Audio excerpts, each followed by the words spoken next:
But let's just get in to the next round. It's TVT o'clock here in the KSL. Spawning in the lower left-hand corner of Ancient Cistern. It's been a while since we've seen him in one of these brackets. He's been slowly losing places in the points total for the KSL, but he's here finally. Week 24 to pick up some more points. And he's got to win this TVT in the round of 8 to continue for the Shopify Rebellion. It's ByuN. His opponent in the upper right-hand corner, the American Terran, took down Dong Regu in the last round to get here. Now it's to face a ByuNstoppable opponent. For Matcherino Esports, it's Future.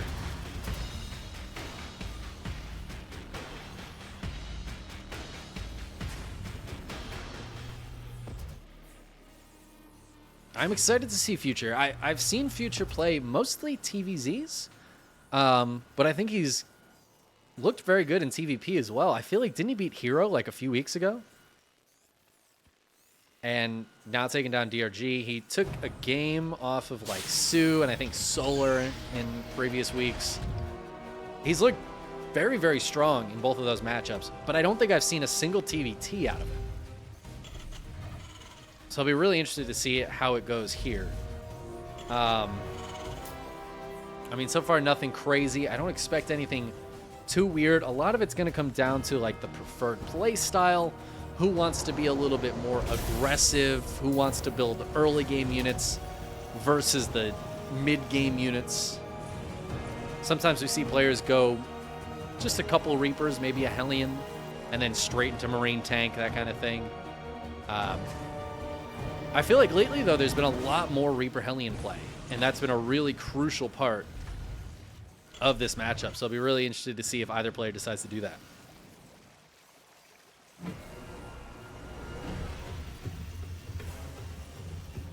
So far, no reactors or anything, so I think it's likely just to be like a 3 Reaper, 2 Hellion situation, or it looks like for ByuN, maybe just 2 Reapers, 1 Hellion before moving on. Future is going for that 3rd Reaper, though. So going to keep that production up a little bit longer. Might have a chance to put some pressure on. But it looks like ByuN's just going to play defensively. It's hard to get really damage done in the early phase of the game like this. Oh, but I didn't notice this. What is happening down here? I was like, wait a second. Where is Future's command center? Future's like, I don't need a command center, dude. I got a Liberator. Think about it. Why would I need a command center with my starport's done? Don't be silly. Now, ByuN is getting into a very quick Cyclone here, which is very good defensively, but it's going to have to choose. Does it want to help hold the front against the Reapers and Hellions that are going to be putting the pressure on? And if Future's able to dive in and draw that Cyclone away as the Liberator hits, which I think is kind of his plan here, or the Liberator will draw some units back and then Future can dive in with these. But he is going to have a decent presence at the front. ByuN's going to have to respect that. Reapers and Hellions can snowball very quickly if ByuN decides to pull everything back. Oh, and the Cyclone goes back at a beautiful time, but it's got to dive forward again as Future will win this fight against the Marines and the defensive Reapers and Hellions of ByuN. And he's just going to be able to ravage the low ground. The Liberator gets locked onto, but it does make it safely to the back of the mineral line. 4 or 5 SCVs going down, even going to get a 6th one here, it looks like, before the Cyclone closes this off. And now the Liberator is sieged up back here. 9 worker kills in total for Future. And this is a beautiful opening. ByuN was not expecting this, and it worked out exactly as Future was planning. The Liberator finally gets killed, but, I mean, that was a great opening for Future. That being said, his command center is quite a bit later, so he is going to be behind, I think, 2 mules, actually, here. So ByuN drops 2, or maybe like a mule and a half. So that is a pretty significant difference, but Future's going to take a big lead regardless, and he should be able to drop a mule very shortly. Flapjack, thank you so much for the raid. Hope you had a lovely stream. You're here just in time for the TVT. But that was a really good opening for Future. It doesn't always work like that. I got to tell you guys, that worked out beautifully for him. The Cyclone leaving to the back of the base just in time for Future to take advantage of the low unit count out front, which brought the Cyclone back so the Liberator could get in and actually stay alive. Really well timed there by Future. That being said, again, ByuN had that base a little bit earlier. His worker count was a little bit higher, so he's still behind, but not by a ton. And as we get into Marine Tank and Raven, I think it's going to be a lot less about who has 3 more workers than the other person.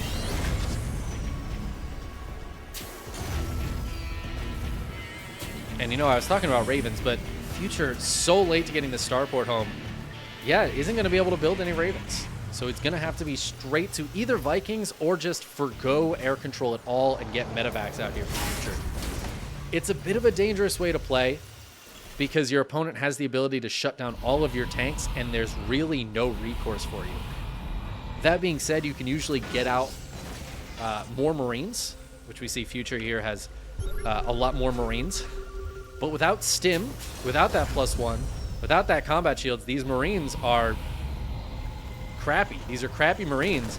And ByuN's going to take advantage of this advantage right now. Take advantage of the advantage and the lack of Stim that Future has. It just moves in, takes down the one siege tank that was defending, gets this tank into a beautiful position. The Cyclone not even able to get the kill on the Raven. Oh, and that's going to be a dead base, I think. Future lifting it so late. It's taking so much damage here. SCVs getting picked up so they don't die, but SCVs are going down anyways. In the meantime, a Liberator on the other side of the map might have been more helpful back home defending, but it's getting a lot of kills over here. ByuN, though, he's just got such a strong position in this tank. It's just not scary at all. Future, it just gets shut down. ByuN is like, yeah, all right, that's fine. One of these Ravens is super low, but it is decidedly not dead. I'm getting very worried for Future. He's going to pull the boys and go, but look at the clump. Oh, God. Oh, it's so clumped. Oh, the tanks are doing so much damage. The lockout from the Cyclone, though. All the tanks go down.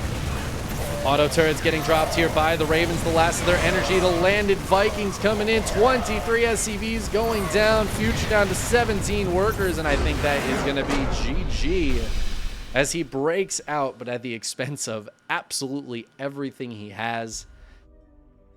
And Future was, I think, just kind of hoping ByuN wouldn't attack for a little while.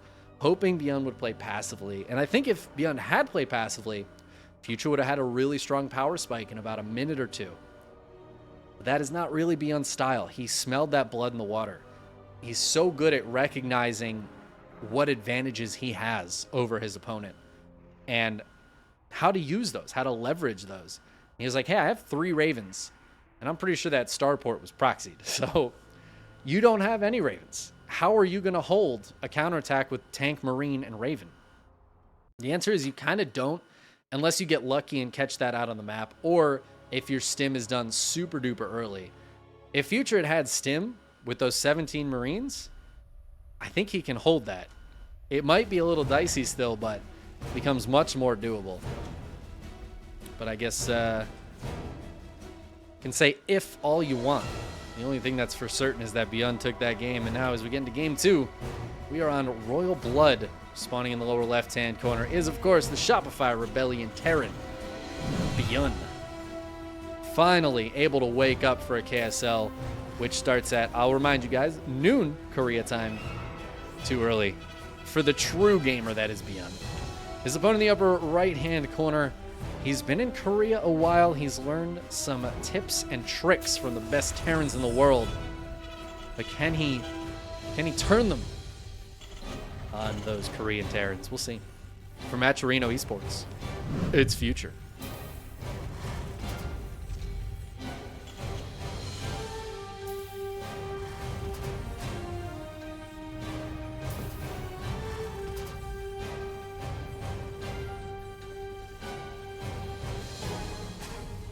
Yeah, so I guess Future runs an ice cream shop. This is what we're learning here, courtesy of Caleb Baracus and Twitch.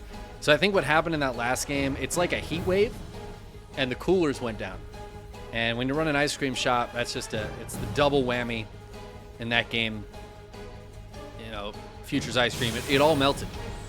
It all melted, like his Marines and SCVs melted in that last fight. Very unfortunate, very unfortunate.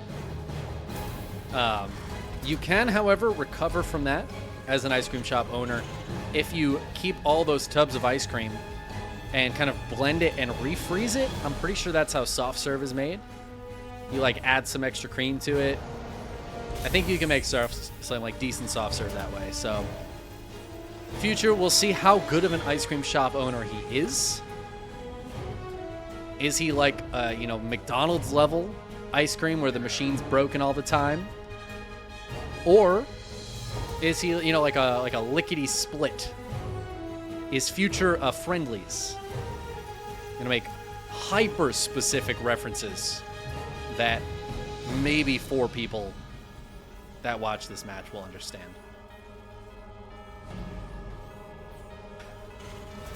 Only kids from the Northeast will get these references. If Neeb was here, Neeb would totally understand what I'm talking about. Maybe Future's like, he's like a Storch shop ice cream.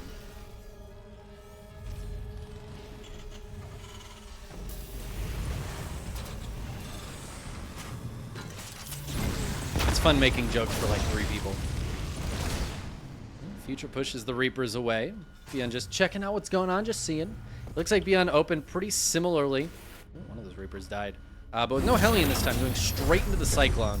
And I think this is a little bit weaker if Future decided to go heavy early pressure, but it is stronger against what Future did last game, right? You get that Cyclone out earlier, and here it's going to be able to just kind of push these units away a little bit. The Reapers will dive into the main. They're going to grab an SCV, maybe 2 before the Cyclone kills them. Just the 2. The Hellion runs away on low hit points. But Future, he's not just putting a little bit of pressure on. He's got a nice follow-up here. A medevac. It's going to be 4 Marines. And, of course, the Siege Tank going to be heading across the map here very shortly. Kind of a classic follow-up to these openers. Whoa, that Reaper. I think it just glimpsed that. But if ByuN wasn't actively watching that, I don't even know if that blipped on the mini-map. So, ByuN may very well not have seen that, even if it was technically envisioned. The Reaper will get killed by the Hellion. The push is coming. ByuN, though, is sieged up here. So as these units drop out, they're going to get hit by the Siege Tank. ByuN with the tank in perfect position. Oh, my God. And the tank shot the command center. The Marines get pushed away. Oh, the boost. Yeah, I mean, that was a stellar defense from ByuN. Honestly, I feel like that was a big mistake from Future. Sieging up the tank, I feel like you take that first tank shot, you just leave. You just get the hell out of there. Future losing a tank for absolutely nothing. ByuN defending. I don't think he actually lost anything in that defense. Good start here for ByuN, but Future, he is not giving up. He's loading up that tank into the low hit point medevac, even bringing that Hellion with him, and he's going to drop into the main base, but there is a Siege Tank here as well. He's going to try to jump on top of this Siege Tank, and Auto-Turret can go down, though. Great pickup of that Siege Tank. Future will at least get out of there with the tank. He kills one this time, making those trades a little bit better. But still losing the Marines, and the pressure is pretty much completely gone now. Oh my God, he can't drop that tank. This tank has like half a hit point. It's so far in the red. I thought it was going to die. He just starts up at 3rd CC. I think he was checking to see if there was a command center here, perhaps, on ByuN's side, because he's got his own CC started up before ByuN, so that can give Future a bit of an advantage. But he's put a lot of money into these attacking units that so far haven't really done much. Oh my God, these medevacs. Oh, be careful. More reinforcements showing up. Future is going to keep this pressure on. I think he might go for the siege up down here and just try to be annoying to the production of ByuN. ByuN, though, again, with the Ravens, I don't think Future does have 1 Raven. But he can shut these tanks down. Oh, ByuN unsieged, though. Oh, the great hot pickup of the tank. But this time the Vikings will make sure there is no retreat. And while Future does take down a tank, he takes down a couple of other units, a couple SCVs. That was a great cleanup there for ByuN. ByuN once again takes a commanding lead in the resources traded.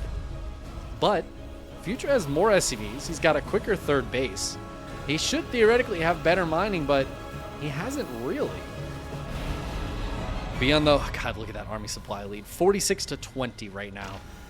Future's trying to hold the front. He's got a bunker and a missile turret going up. This is actually insane. What an insane man.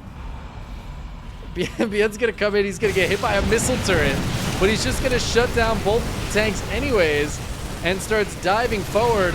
The bunker trying its best, but it's gonna go down. The tanks are gonna go down, and I think with that, Future is gonna go down. He just doesn't have enough behind this to stop ByuN from simply walking into his base. The one tank sieges up and delays ByuN, but I think it's only a matter of time. ByuN has now caught up in workers. He's going to stop his base from mining pretty soon. Future has one chance to go. Oh, but he's going to lose the siege tank. I think that's it. I think that's going to be it, as this base is very nearly dead. It looks like ByuN is about to take the 2-0 over the American Terran and move on to his round of 4. The SCV is getting pulled. Oh, no. And again, it's just a massacre of SCVs. The space construction vehicles stand no chance against the sieged up tanks. GG.